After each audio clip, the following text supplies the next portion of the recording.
Indian Cine-MANIAC with another 10ish-minute review. Okay, so we did the top five. I brought Ralph on for an episode with the top five Indian films of 2023. He picked five, I picked five. And apparently, most of you don't care about that. Either you don't agree with our picks or you just have no interest. But anyway, for me, it was like Stars on Earth. I thought that was the best film that I saw last year. It's the one that still sticks. That's not to say the other ones weren't good.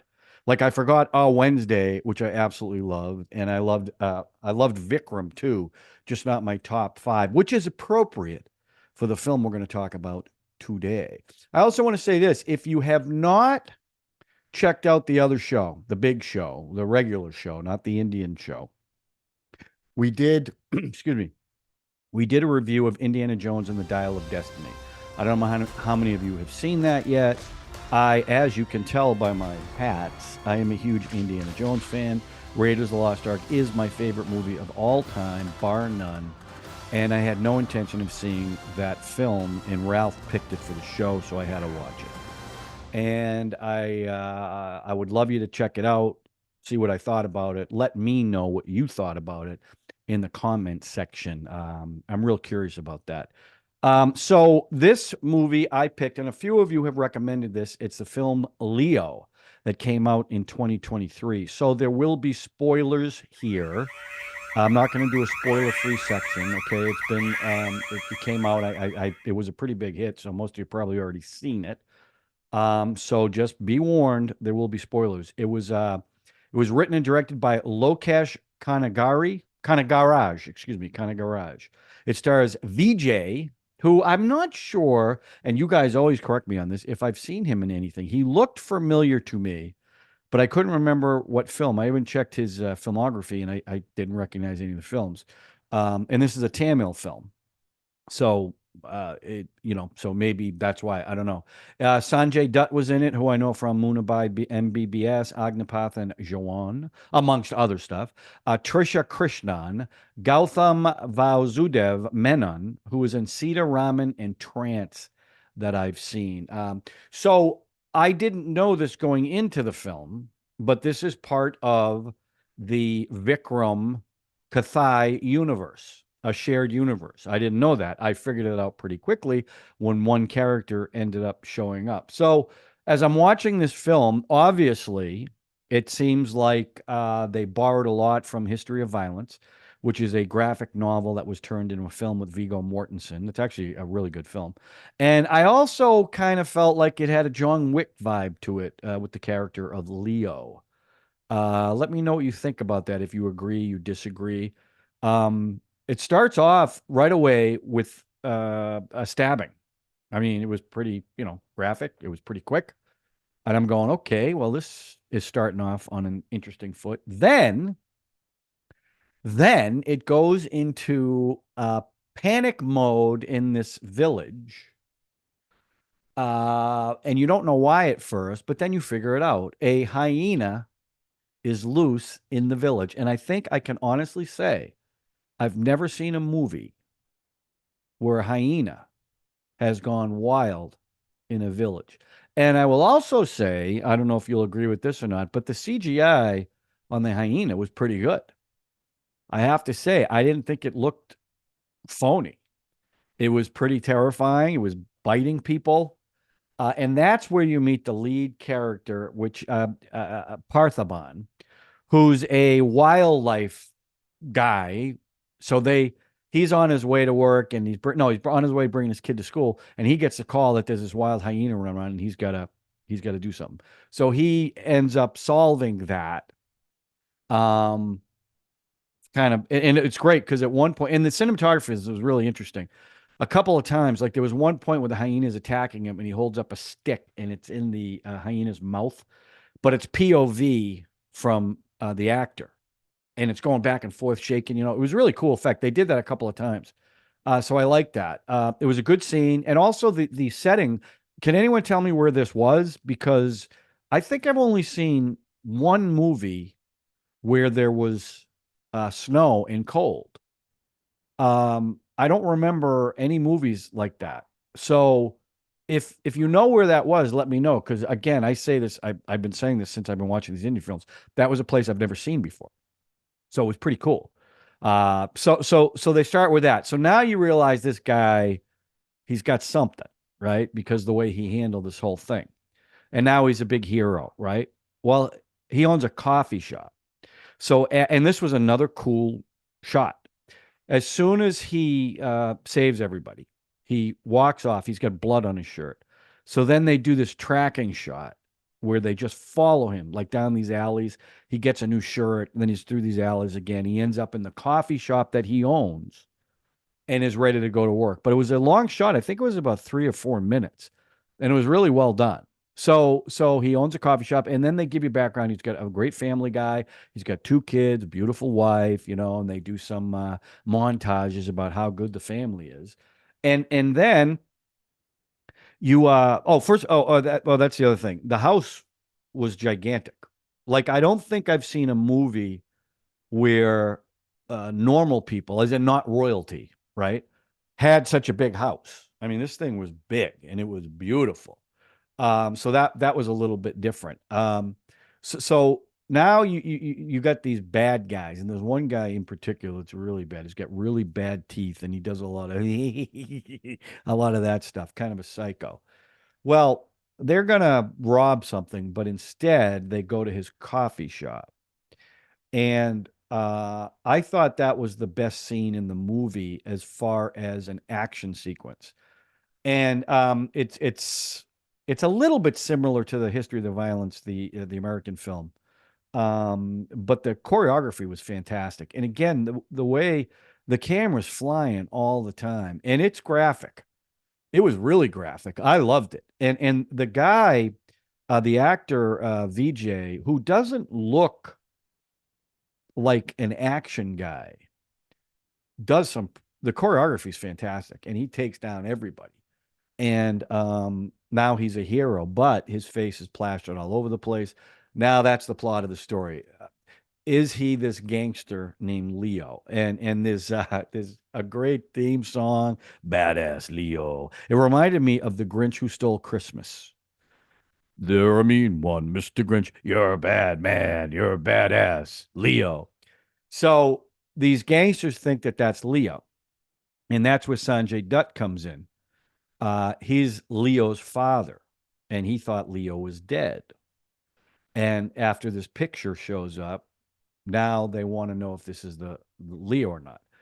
Um, so so that's kind of what gets this ball rolling. And then one of the bodies that he killed, they stole out of the police station. Now I don't understand this at all, but the body was all wrapped up, which I guess is typical in Indian funerals, but was in a pigsty. So what I'm not quite sure. I mean, is it as obvious as it seems? The guy was a pig. He was a bad guy. He was dirty. That's why he's in the pigsty. Is it that it? Is that, or is it a metaphor for something else? Is there some cultural significance to that? I don't know. I don't pretend to know. So then they do the first song. And the first song is called I'm Shit Scared. And it was interesting because the music, I don't, I wouldn't describe it as rap music, I'm scared. but it was voices, definitely a modern kind of of, the it music had kind of a I've been funky hearing beat to it. And they had a couple of songs like that. Play, repeat. But that's the I'm first scared one. I'm of shit the scared. I'm shit scared. Of the fire, Um, of the sound and because now the movie is the bad guy's going after me him. wanna cry. And he keeps saying, I'm not this guy you're looking for. Then Sanjay Dutt shows up, and that scene's fantastic. They're in the coffee shop, and he comes in there and he's sitting outside. And the way they shot it was when they went on Sanjay Dutt, he had wings and a halo that was on the wall in the background. And Parthaban had only a halo. So again, what does it mean? I don't know. I mean, it seems kind of obvious. Maybe one has fallen from this, from heaven is the devil, and the other guy has. But again, he says, "I'm not Leo. I'm not Leo. I'm not Leo." But he does this one thing where he takes something fell on the ground and he rolls it on his arm, and then they flash back to him with a gun. Oh, I'm sorry. I skipped a big thing here. I did. I really like this movie, by the way. In the coffee shop, one of the guys pulls a knife on his little daughter, who I think's like 11, or if not younger than that. And he's going to kill her. And he does this move where he rolls, picks up a gun, and shoots all the guys point blank in the head. And at one point, it was the point of view of the gun, but you could see the barrel of the gun. It was like the camera was here on the gun, and you could see the barrel. And it was a really cool shot. So he's this fantastic shot. And then, the police have him do target shooting, and he's amazing with a gun, but he insists he is not this Leo that they're looking for. Okay. So now I do have a question. Please answer in the comment section. The young girl asked for a bread omelet. What is a bread omelet? Is it toast? I never heard that phrase before in all the Indian movies. I've never heard of it. Let me know what that is. So now they do the second fight in this market area. And that's another really graphic fight that is awesome choreography. And there was one death in particular I really like. A guy falls down about 4 inches from a rake that is sticking up.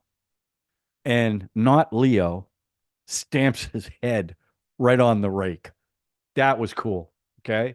So again, very graphic. Now, the second song that they're playing, again, with the same kind of funk, a little bit of rap. I don't know. Again, I don't know if it's rap. Leo, he's a badass. Leo, he's a badass. And they keep repeating it over and over and over. Then they come to the interval where you see this bloody coin that says Leo and blood starts dripping down. Now we get into more. So now they do a flashback scene because they want to understand what happened to Leo because they thought he died. And a cop is talking to a convict who's on death row, and the guy opens up. Now, the flashback scene, I liked it and I didn't like it. I liked it because of the musical number that they did, which I'll come to in a second. But there wasn't enough of background of each of the characters. The brother, the twin sister, you find out Leo had, the father. So that was kind of, it didn't really advance the story other than what happened to Leo. But I will say that the musical number, it's in this giant warehouse, and I don't know how many extras were in this thing, but the room is giant and the people were packed in it, and they do a dance number that is just really cool and in sync, and he's like at the center of it. And I understand this actor is like a great dancer, even a great singer. I thought that was really, really cool. I loved that. I love numbers like that where everybody is in sync like that. But the flashback itself was kind of, the whole motivation for why the father wanted to kill the kids was because of astrology. I don't know. But they show you how dangerous Leo is. Okay. That's what the flashback did. And based on the flashback, Leo looks exactly like Parthaban. Okay, but they still no admission. All right. And the other thing they did in that warehouse scene, there's a big fire. And I won't get into why the fire started or what happens in that scene. I'll leave that a little bit spoiler free. But as they're running out and he's fighting people, the camera, it's almost like the camera was all over the room. It's very frenetic, but it added to the energy of that scene. I really liked it. And then, then the fire starts, and that's the end of Leo, or so they think. Now, there was one point, and this is where I figured out that this was the Vikram Kaithi Universe. He needs a security detail because all these people trying to go after him and his family. The guy who shows up is Napoleon, who was the guy in Kaithi that was the only honest cop. And there's even a reference to the 50 millimeter gun that Kaithi used. That had I not seen it, I wouldn't have known that, and I wouldn't have known the. It's not an after credit scene, but it's kind of like that with Agent Vikram. I wouldn't have known it had I not seen both those movies. So I thought they were really cool cameos. and also the fact that I knew what they were because I've seen those other films. That to me tells you how many of these movies I've seen. I think I love that. I love that. I love that. I love that. So, okay. So now, again, if you don't want to know if he is Leo or not, you don't have to watch the rest of this, but I'll give you a few seconds to get away. Okay. So it ends up finally after everybody's dead and he's killing everybody and he's saving his family, and really his motivation is all about saving his family. So he finally admits that he is Leo, and he does it in a cute way. He puts his feet up on the desk. He starts smoking because Parthenoban doesn't smoke. Leo did smoke. In fact, Leo invented a cigarette, and now he's smoking, and you hear the music. Leo's a badass. Leo's a badass. So you know this guy's Leo, but he's not the same Leo he was because his twin sister got murdered by his brother, and he gave that all up, and the only thing that's important to him is his family, and that's the thrust of the movie. But action packed. I thought that lead actor was great. I'd never heard of him before, and there's one scene where he just breaks down with his wife that I thought was really really good. Um, Everybody's good in it. Sanjay Dutt, I've seen him play this exact role a couple of times, so it wasn't really a big stretch. But his fight scene with Leo is good, and it's pretty, it's pretty brutal too. But again, and now they show you in a flashback to that fight that he says, "I'm Leo, I am Leo." So he admits it, even though they didn't show it during the scene. So yeah, big thumbs up for me, and I would love to know, and please tell me, are there any more movies in this shared universe? Because I enjoy this, and they're really surprising to me when I watched them. Like Vikram, I love that actor, and I never heard of him before. And Kathai was, I saw Bola, I think that's it, Bola first with Ajay Devgan. But then when I saw Kathai, I thought Kathai was a more grounded film and better actually. So yeah, I give this. You know what? I'm going to give it 4 Ladoos because it had my attention the whole time. The story was okay. I mean, it wasn't a great story, but I think in a movie like this, you want the action, you want the fight scenes, and they were fantastic. You got your money's worth with this. So yeah, I really like this movie, and I'm going to look for more from this universe and that actor too. So that's my 10ish-minute review on Leo. So thanks for the recommendation. I love that. Again, we've been talking about we're getting a lot less views, and a lot of you have theories on that, and you're recommending stuff. The problem is a lot of stuff you're recommending, we've tried. We try to do reaction videos, and we get copyright hits every single time, and I'm not really sure how to get around that. So, I'm reaching out. I've actually reached out to other podcasters who who do these, and they don't get any hits. And so far, I haven't heard back. So hopefully one of them will have pity on a Indian Cine-MANIAC and help us out. I don't know what the next film I'm going to do is. I've got a bunch of movies in the queue that I'm watching, that I'm going to watch. So some of them are on the list, the viewer wheel list, and some are not. I tend to gravitate towards actors I know, or when I see the trailer, yeah, that'd be something I'm interested in. I'm staying away from 3.5 hour movies. It's just too long unless something's going to blow me away. So I don't know what I'm going to watch next, but I will let you know. I know I've said this a few times, but if you get a chance, it's a shame you're not going to be able to see Godzilla -1 in the movie theater. But when it does come streaming, check it out because it is so good. So that's it. This is my 10ish-minute review on Leo. Hope you enjoyed it. Let me know what you think in the comment section. And while you're at it, because we did our five top movies, and we lost 2 subscribers. I guess they didn't like our picks. So do me a favor. Subscribe, hit the notification button, smash that like button, and as always, please share if you think someone else might like it. Thanks a lot, everyone. Zooby dooby zooby dooby nache क्यों पागल stupid man zooby dooby pampara zooby dooby parampa zooby dooby nache क्यों पागल stupid